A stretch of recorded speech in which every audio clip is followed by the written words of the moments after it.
สวัสดีบริพักเลยเนาะนิตาได้ยังมาแต่เที่ยวนะมาแต่เที่ยวบุญนะลูกได้ลูกสาวซัมธิดานี่ปะ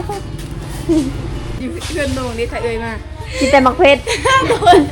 บันมาบ่มาชนะพอแล้วไปล้างน้ำบัดนี้หอมเนาะแกตาเห็ดหอมเลยข้าวผัดทอดไข่เนาะ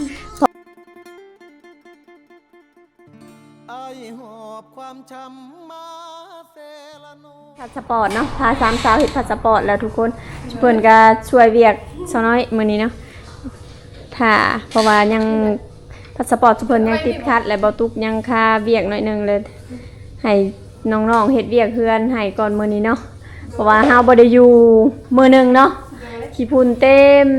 สิให้น้องธิดาปัดเพื่อนให้มื้อนี้เนาะนี่ปัดเพื่อนให้สน้อยกับน้องแก้วตา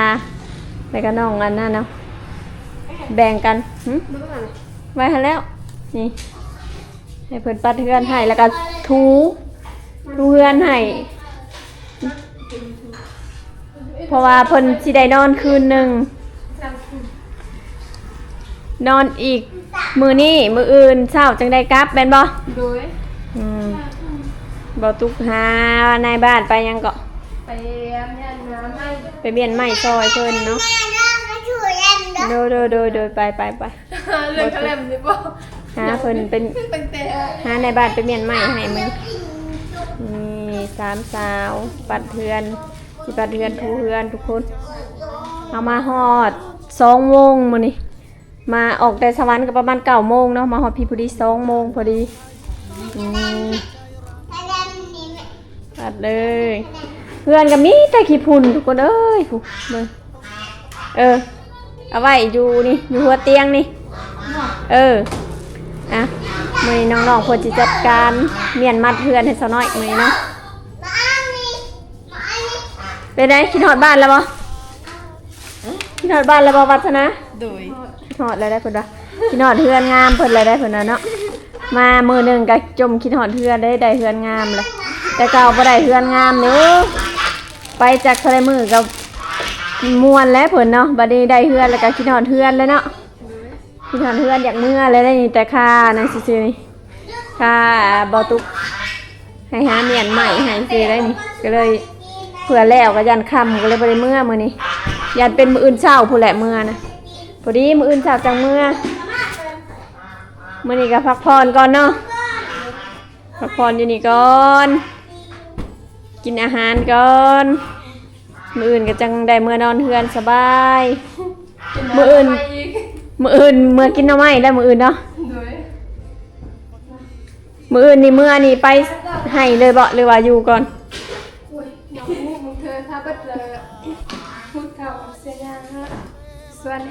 บริพักเลยเนาะเรียกแล้วอันนึงก็ต่ออันนึงแล้วอันนึงก็ต่ออันนึงผักบ่ได้แล้วเป็นอาชีพผู้เฮ็ดก็บ่ได้ใช่แหละไม่พออันนึงให้อันนี้ปัดเฮือนครัวก็ได้ให้แกตาปัดเฮือนครัวก็ได้ผู้นึงเอาเบิ่งจะไหนสิเอาน้ำใส่นี่สิให้วัฒนาเอาอยู่เฮือนเจ้าเฮ็ดได้ซะบ่ได้ทูบ่ทุกคือกันบอกนี่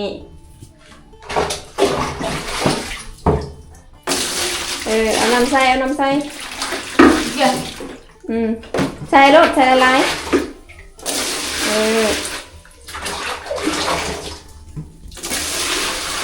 แจ้งนาทีกันได้เนาะน้องแก้วตาปลาเทินครัวน้องแก้วตานี่เทินครัวห้ากะสิ6แม่พอบริยูตั้งมือหนึ่งคุณเนาะทางในปัดแล้วปัดแล้วบนนี่ในนี่ทางพี่ได้บ่ว่าปัดเลยตัวโดยแนวใดวะปัดแล้วบ่โดยปัดแล้วบ่โดยเป็นปัดเทิงครัวเนาะแบ่งเวียกกัน3น้องโอ้จะได้ลูกสาว3คนแบบนี้ได้เนาะคือสิคักเวลาเฮ็ดเวียกแบ่งกันเลยเจ้าเฮ็ดอันนึงเขาเฮ็ดอันนึงเนาะปัดเทิงครัวโอ้ทางน่ะน้องวัฒนากำลังถูเฮือนนี่อยู่เฮือนจักกระทูบ่ ดูคือกัน ทูคือกันบ่คือแบบบ่ได้ทูเป็นอยู่เนาะทูเนาะอืมนี่วันนี้ขอแรงงาน3เช้าวันนี้เนาะเบียกเบาๆทุกคนอย่าดราม่ากันเด้อ ขอแรงงาน3เช้าเพราะว่ามิตาได้ยังมาแต่เที่ยวนะมาแต่เที่ยวบุญนะลูกได้ยังลูกบ่ไปไปใช้นะไปใช้บ่ไปไปบ่ไปพ้นสิตกแล้วนะคุณได้เครื่องบินเลยสิไปหาอ้ายรู้ได้แบบนี้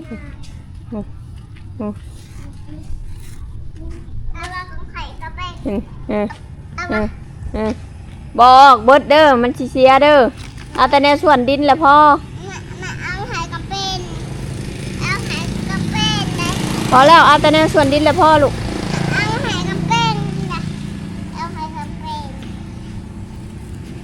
คนสิตกอะไรนี่เอียงอันนั้นนะตามันยังอันนั้นนะเอียงอันนั้นนะเครื่องยังลูกเครื่องมือตัดดิน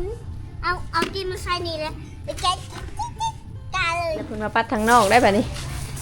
466น้อยหนึ่งแล้วเราบอทางไหนแล้วเนาะให้วัฒนาทู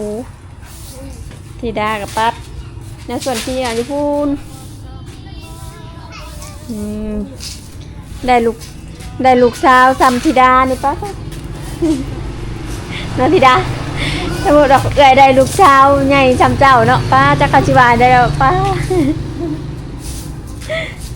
สบายแล้วยังกับลูกสาวเฮ็ดอยู่ในนี่จะปัดเลยนี่อยู่แถวบนไข่เครื่องแล้วละบ่ปัดเถินครัวแล้วละบ่บ่มีเวียกยังมื้อนี้เนาะมีแต่เวียกปัดอนามัยซื่อๆเนาะเพราะว่าเฮาถ้วยให้เฮาก็บ่ได้ใช้เด้ข้าวเฮาก็บ่ได้มามื้อนี้จักเฮาสิกินหยังเด้ย่างหยังสิได้ย่างหยังบ่ให้คิดที่อันที่ว่าคิดอยากข่อยอยากกินอันนี้เจ้าย่างหยังให้เลือกบ่ให้เลือก1อย่างว่าเจ้าย่างหยังตอนนี้ที่สุดจะว่าเบิ่งว่าเบิ่งเอาว่าตัวที่อยาก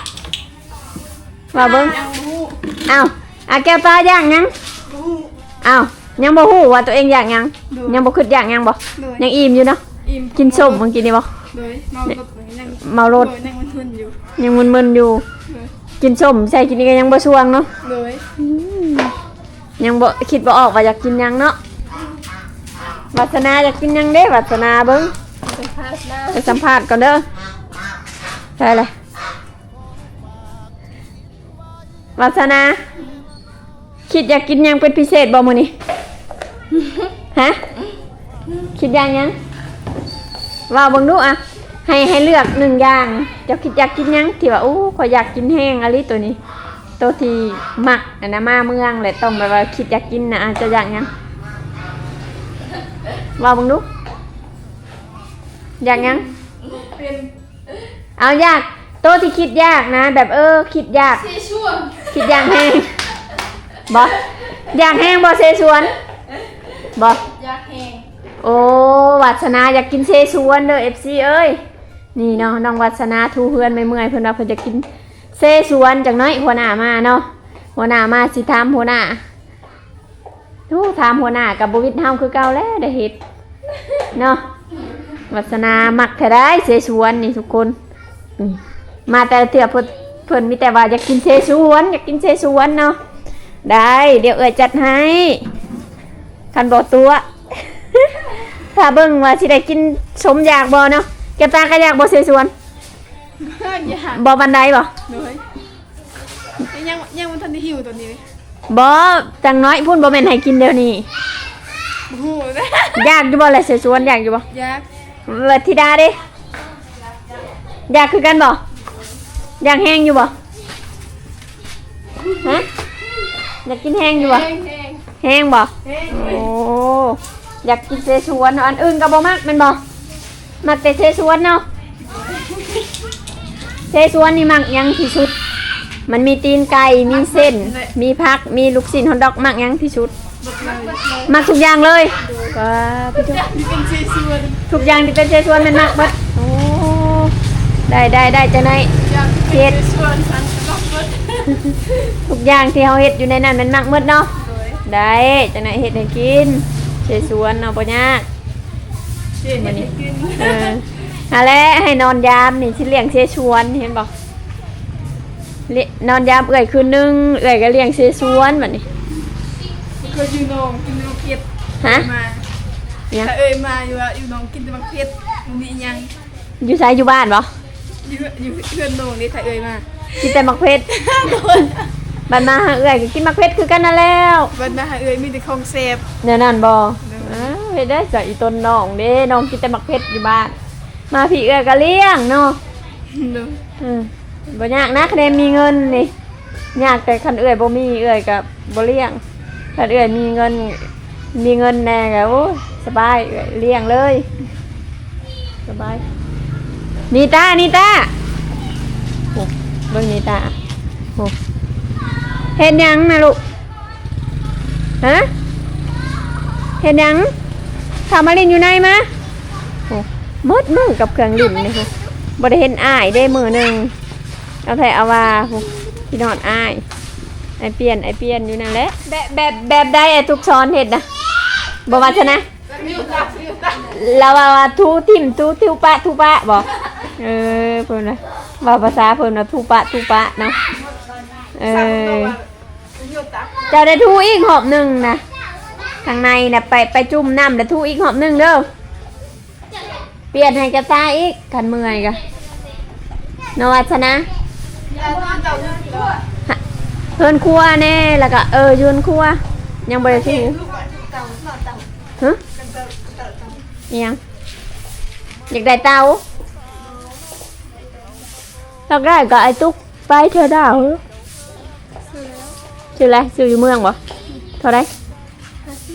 ตัวน้อยฮะธรรมดา อ่ะรุ่นไม่ได้มีของปลอมของแท้อีกรุ่นไม่ได้รุ่นของแท้ รุ่นเด็กง่ายรุ่นธรรมดาแต่ง่าย อ่ะนั่นนั่นอีกโอ้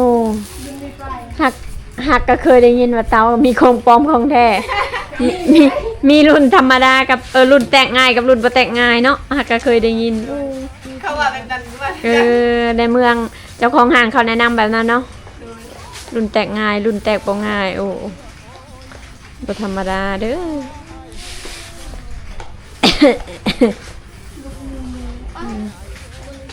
นี่น้องวัฒนาจัดการใช่เด้ข้าวเจ้าตักเอาข้าวเจ้าใส่นี่เป้านี้ข้าวเจ้านี่ตักเอา จะช่วย 2ลายผมมาจาก2เนาะเดี๋ยวบ่เบิดเอากินเจสวนได้เนาะใส่ใส่อีกครึ่งได้แล้วพอมาบัดนี้เอาออกมานอกคือไปออกไปก่อน ไปล่างบ่ ได้คัดก่อนมันมีอันขี้แกบได้ไปเอาคัดดีนอกผมมาพี่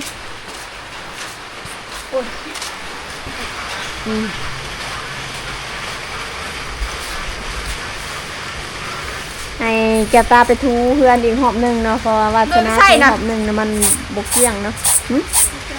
พระเจ้านี่พัดให้อันนั้นมันออกคนตับพัว จับดีๆเดี๋ยวเนาะพัดแล้วก็เก็บ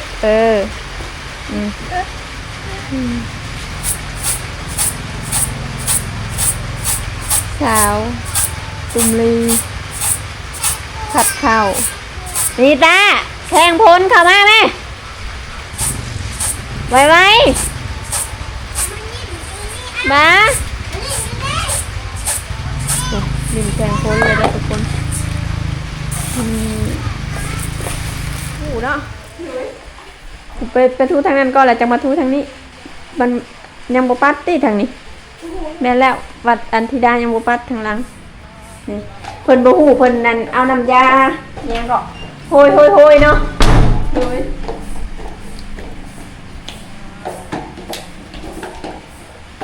ที่แท้ซะน้อยใส่ในขู่อันนั้นแล้วขู่ปั่นนะน้ำยานะเพิ่นใส่อีกก็ค่ะคือกันมันหอมแต่ว่ามันสิแบบว่าเปลืองนะมันสิเบิดไว้เนาะเฮ็ดแบบนั้นเนาะเอาโหยใส่ดิ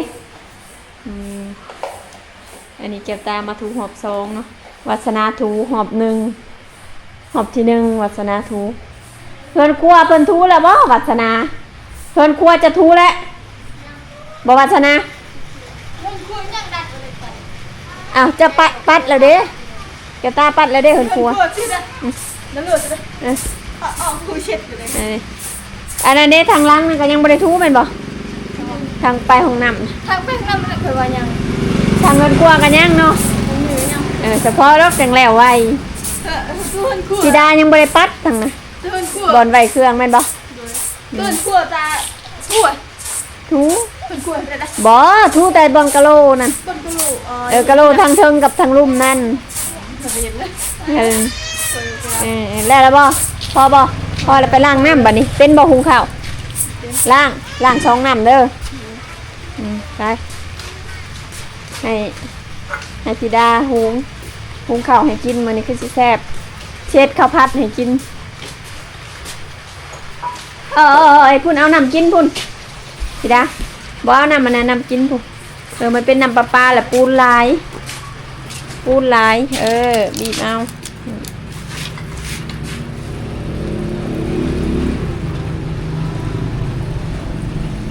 การบ่นั่นเจ้าก็ยินเนาะมันจังแล้วไวอย่างที่การบีบล่างก็เด้อซาวเด้อเจ้าก็ล่างคือกันบ่จะหุงข้าว น่าเอาล้างเอาล้างสนาไปล้าง ล่างอีกหอบนึงเด้อล่างหอบนี่แหละล่างอีกหอบนึง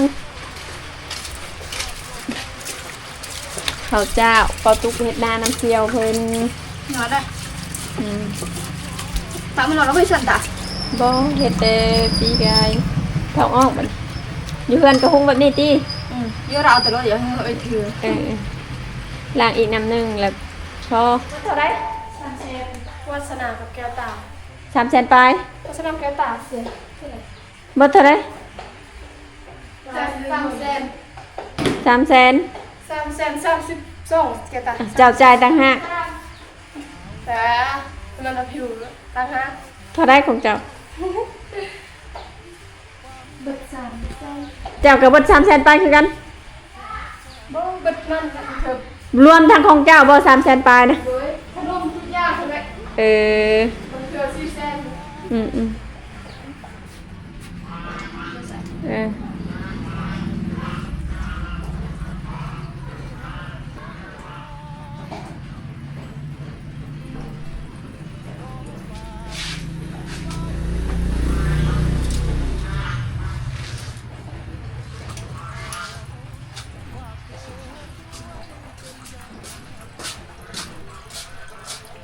แทกเบิ่งนี่ซ้ำนี่32ขอมือเด้อนี่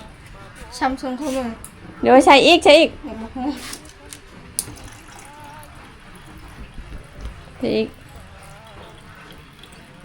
บีบใส่ก็สีโหดละ เอาเกลือใส่ไปดิ เบิ่ง ใส่เกลือหน่อยนึง อ่ะ นิ้วนี้นี่ ซ้ำนี่วะ ยัง ใส่ เบิ่งนี่ซองนี่นับเบิ่งนี่เบิ่งมือเจ้านี่ซ้ำนี่จุ่มเลยจุ่มดีๆนะ นี่จุ่มเลย ใส่อีกหน่อยนึงอ่ะ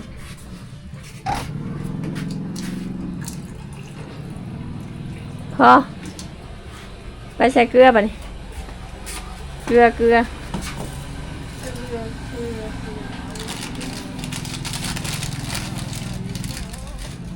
นั่นแหละวะ เห็ดให้มันเพียงเรียกมัน เอาแพ้เซ็ตนี่เซ็ตแคมมันนี่ค่ะมันเปียกอย่ามันซอดเซ็ตจับดีๆได้เสร็จแล้วมา เนี่ยสักหน่อยเดี๋ยวน่าจะชิดอีกนะ นี่เสร็จแล้วเอามาใส่หม้อหุงข้าว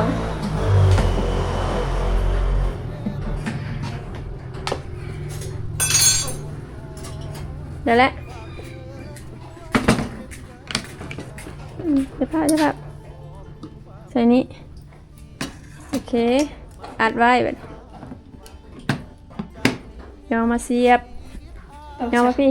ซ้ายมันดิยอมาเกือบอันนั้นใส่ในเฮือนสบายทูเฮือนเสียบเลยมืดๆเนี่ยเนาะดอกไฟโปรแจ้งเสียบ จับตัวน้อย เสียบกดมันก้อนเลยเนาะเห็นบอก อย่าดอนเร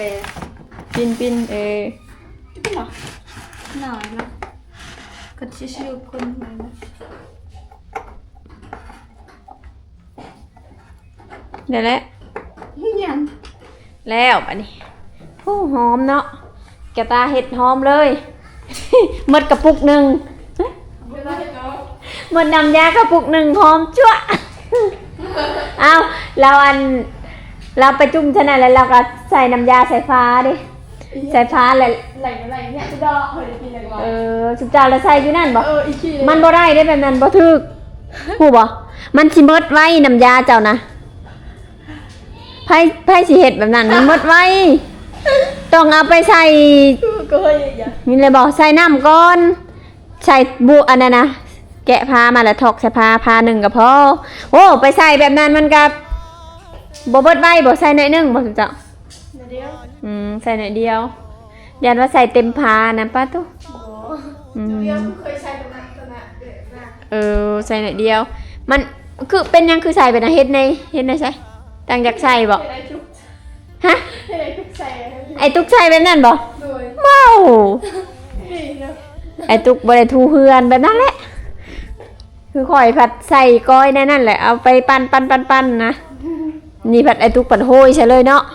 โหยใส่อันนี้มาทูเลยโอ้ยบ่ได้เป็น ไอ้ทุกส่วนในแบบน้องที่เป็น โอ้นั่นบอกมันเห็นบ่นี่เวลาเขาเหยียบมันอยากเหนียวเขาเห็ดไปนะเห็นบ่อยากเหนียวอันน้ำยาเด้หากว่ามันหอมอยู่หอมการทาใส่ลายกับหอมกันเห็ดแบบเอื่อยนี่ค่ะ ผัดดันอะไรเป็นเรื่อง ฮะ ผัดดันเนี่ย เขาบอก โลกคุณชุบ อืม โลกเนี่ย ใกล้สิแล้วให้กำลังใจแก่ตา ให้ตาเห็ดไว้ให้คือไว้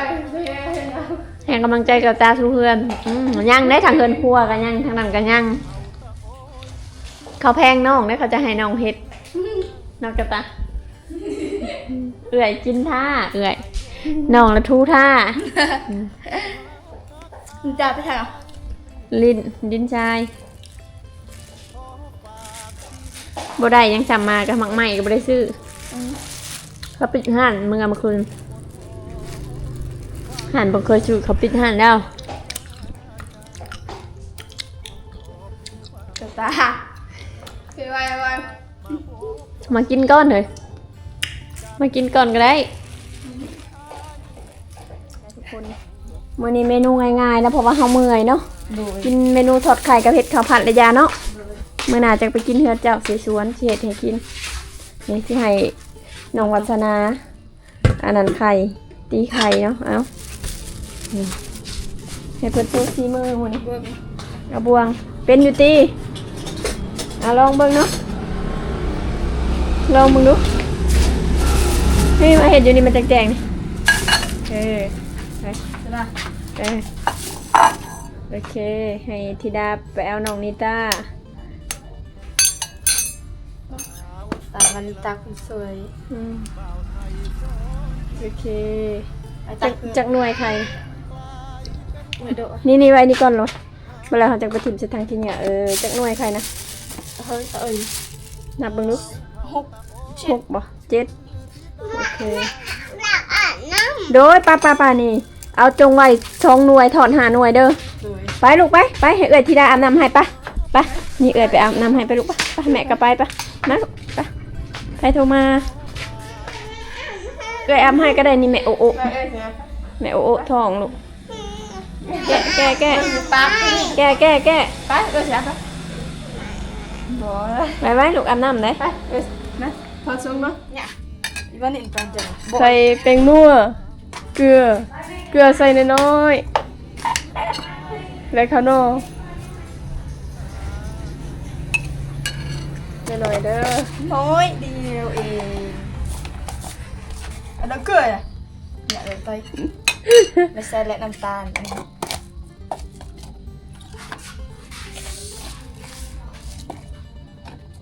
เดี๋ยว พะโน ไหนขนม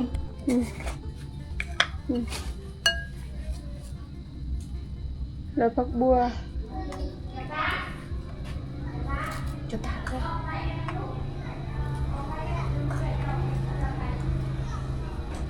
เสียงหน่อยเด้อเสียงหน่อยแห้งนะ หน่อยเดียวเองหมดตัวบัวnhả không đây nó không nhả rồi มันเพิ่มเดือดยอมไหมเนี่ย ở được bên đua này อันไหนผักบัวคือตู้เย็น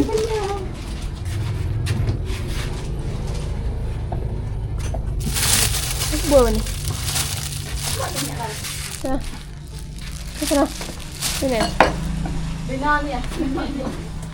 hay kia nhả ฮะ nào โบ ờ ใส่กันได้ không ăn นี่ไปล้างก่อน mà nó nhả โบ ôn cái tao làm ผักบัว chọn đâu một tí แกะเลย nhặt ngọt để mình cứ lên ngay à จะถ่ายคลิปนะจ๊ะมันก็เลยแล้วก็เลยนี่วันนี้ไอ้เพชรอาหารทอดไข่ đâu trả à hàn ที่มาวัฒนาได้มือนี้ได้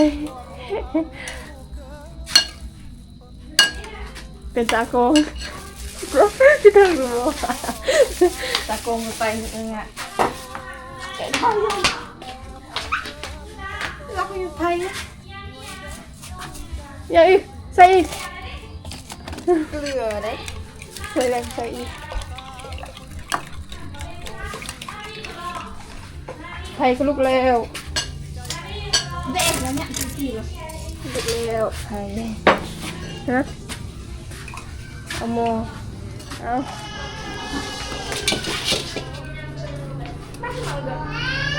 không có mi rồi ก็มีผักบัวเอาผักบัวซอย chết ซอย à hả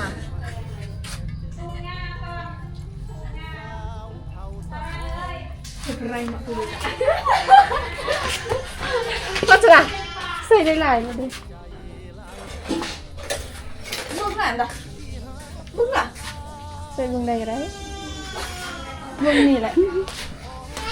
đợt đấy ta có cái chắc già đi nữa cái điều kia mà ดี già ngoài ซอยซอยกันต่อ chắc là lai á nó ฮะ ơi nàng rồi ơi chị พอดีพอดีพอดี người ta ơi nàng không พอดีเนาะหาฟองตามใจซอยซอย thật cầm tên bây giờ ta này đây nè ซอยซอยตามไปได้นี่อาหารทอดไทยนี่ ba làm rè đưa đáp nhạ ơi đây หม mọng ก nhạ ได้ใส่ chứ cái giờ nhạ thì được khởi để xay á nhạ ห้องคุณยามหมก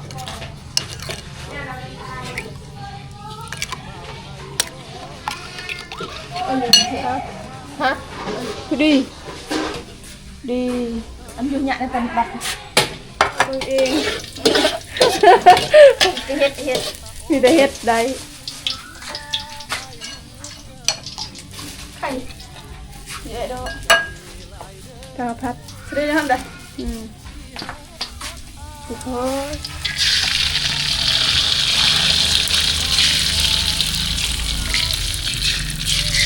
cái tay cần khôi không phụ anh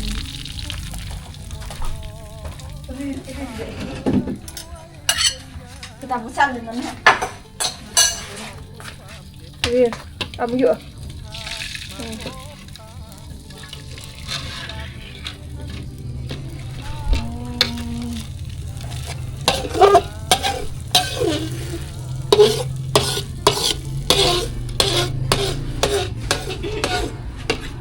พี่มือวัฒนา ซิมาบิดาซิมาค่อยซิมาเจ้ากี่อย่างเทคkhông có ta mình có ta không xích ôi chuyện lắm rồi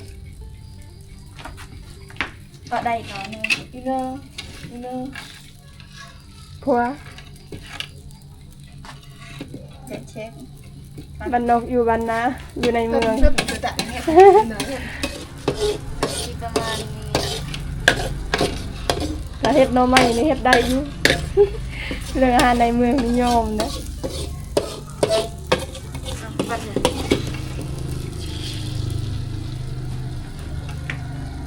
từng cái đĩa hạ thường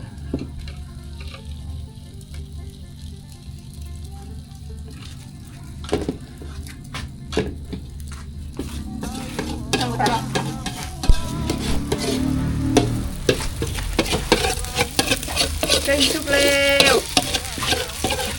được tăng cây xí kinh cây xí เขาสิก็ว่านุ่น lắc lắcเอาใหม่อ่ะ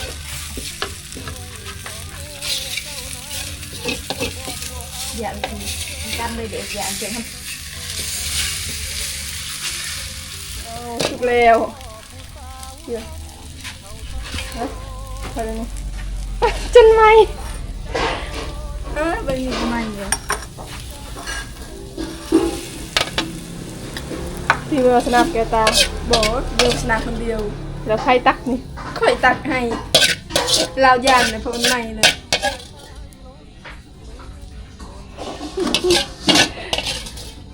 สาวบ้านนอกมาอยู่ในเมือง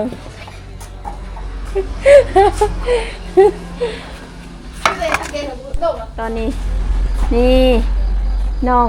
วัฒนากำลังปอกหมักแตงเมนู มีช่องคุณ บอกอาหารเฮามื้อนี้มีทอดไข่กับพุงข้าวเจ้าแล้วก็เฮ็ดข้าวผัดให้น้องๆกินเอามื้อเพราะว่าเฮามาก็เมื่อยก็เลยบ่ได้เฮ็ดอาหารหยังหลายเนาะทุกคนเฮ็ดอาหารแบบเบาๆมื้อนี้เนาะน้องแก้วตากำลังทุบกระเทียมตอนนี้สิเฮ็ดข้าวผัดให้สุพลกินเนาะมื้อนี้อาหารแบบเบาๆทุกคน กินแบบเบาๆเนาะเพราะว่าเมื่อคืนนี้เฮาจัดเต็มแล้วเนาะ แม่นบ่เมื่อคืนนี้เฮากินอาหารเต็มที่มื้อนี้เฮากินอาหารแบบเบาๆเนาะ rồi tâm đi cả đi chạy leo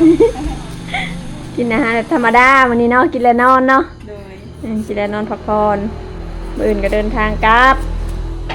เป็น MC กินข้าวแรงนำได้ไหม มาเดิมกินข้าวแรงกับน้องๆเด้อ กินข้าวกับอาหารยังมื้อนี้ ข้าวผัดข้าวผัด ข้าวผัด ข้าวไทย ทอดไข่เนาะเพราะว่าเมื่อคืนนี้เขาจัดเต็มแล้วเนาะ โดย มื้อนี้เรากินทอดไข่กับ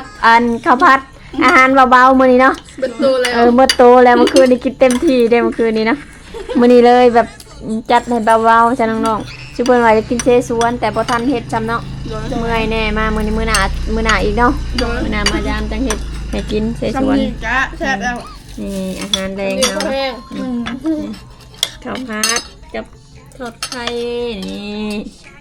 สามกับกินอย่างแซ่บนัวเลย แซ่บผัดไข่ข้าวผัดนี่ ข้าวผัดกับแซ่บทอดไข่กับแซ่บเพิ่นเอากินเนาะ อันนี้ฟีเวอร์เมนจาอันนี้ฟีเวอร์กระตามาทนะ นะทอดไข่นี่สิมือน้องช้ำเช้าได้เห็นนะเนาะจะในสนายซีซีนเบิ่งเนาะ ไม่หลับใจอันนี้ เด้อแล้วแม่เอาให้เอากิ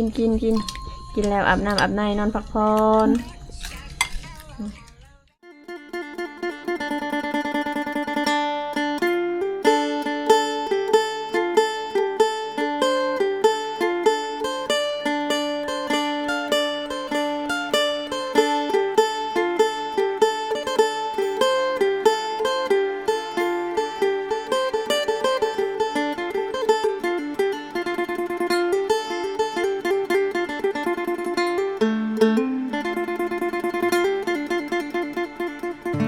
อายหอบความช้ำมาเซละนองหลายปีหม่นหมองจากสาวไทยเศร้าใจรำพันถ้านับเป็นเหตุเฮ็ดให้เฮาต้องพลาดจากกัน ด้วยพ่อแม่เจ้านั้น บอกบ่เอาลูกเคยคนจน มาพ่อผู้สาวชนเผ่าตะโอยเจ้าเอิ้นจะโดยง่อยเด้อ ชื่นใจเหลือล้น เธอชื่อธิดาสาวชนเผ่าตะโอยหน้ามนหอยยิ้มจิ้มใจอ้ายล้นเหมือนนิมนต์มาจนละเมอสาวเซละนองบ่าวไทยสองใจพันผูกความเจ็บกลายเป็นความสุขหากันแต่วันแรกเจอสาวเผ่าตะโอยชื่อธิดาอายหาเจ้าเด้อขอบใจหลายเด้อคนดีที่หาพักอายขอฝากชีวิตไว้เซละนอทุกความหม่นหมองฝากเธอช่วยเป็นยาใจขอบคุณความเจ็บที่นำพามาพบสามวัยจากนี้ทั้งชีวิตอายมอบให้เจ้าสาวงามตะโอ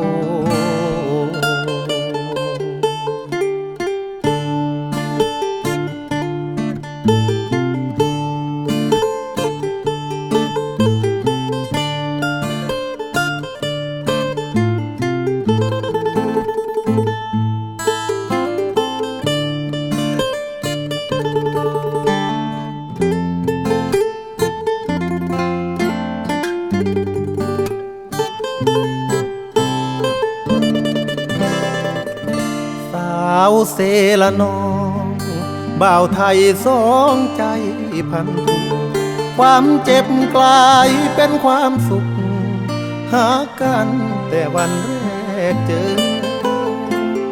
สาวเผ่าตะโอยชื่อธิดาอายหาเจ้าเด้อขอบใจหลายเด้อคนดีที่หาพักอายขอฝากชีวิตไว้เซละนอทุกความหม่นหมองฝากเธอช่วยเป็นยาใจขอบคุณความเจ็บที่นำพามาพบสามวัยจากนี้ทั้งชีวิตอายมอบให้เจ้าสาวงาม